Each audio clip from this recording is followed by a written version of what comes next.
આજની સ્ટેન્ડિંગ કમિટીની બેઠકમાં 24 દરખાસ્ત હતી, 2 પેન્ડિંગ રાખી છે વધુ અભ્યાસ અર્થે અને 1 નામંજૂર કરી છે.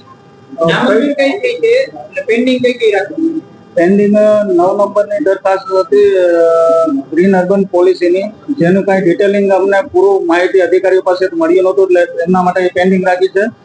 અને બીજી એક છે 23 નંબરની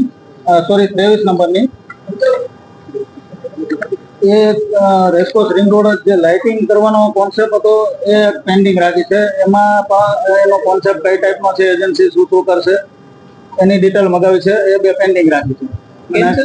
નામંજૂર પેડક રોડ અને કલાવા રોડનું જીમનું જે સંચાલન છે, જીમ સંચાલન કરતી હતી, એમને ત્યાંથી રિવ્યુ થોડાક ત્યાંના સ્થાનિક કોર્પોરેટરોના ખરાબ આવ્યા અને સ્ટેન્ડિંગ કમિટીને એવું લાગે છે કે 6,30,000 રૂપિયા 2 જીમના સંચાલનના વાર્ષિક કોર્પોરેશન આપતા હતા, તો એમાં સ્ટેન્ડિંગને એવું લાગી રહ્યું છે ક્યાંક ને ક્યાંક કે તેમાં વધારે પૈસાનો ટૂંકમાં ફાયદો કોર્પોરેશનને થાય.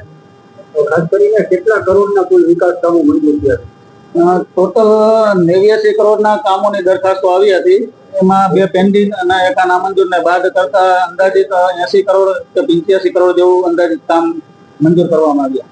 એક તરફ ખર્ચ બચાવવાની વાત થાય છે, બીજી તરફ આ રેસકોર્સ કે લાઇટિંગની અત્યારે શું જરૂર છે? એટલા માટે જ આપણે પેન્ડિંગ રાખ્યું છે કે 5 પદાધિકારીઓ અને પાર્ટીના આગેવાનોની સલાહ અને માર્ગદર્શન લઈને પછી આગામી દિવસોમાં એના માટે વિચારશું કે કરવું કે નહીં કરવું.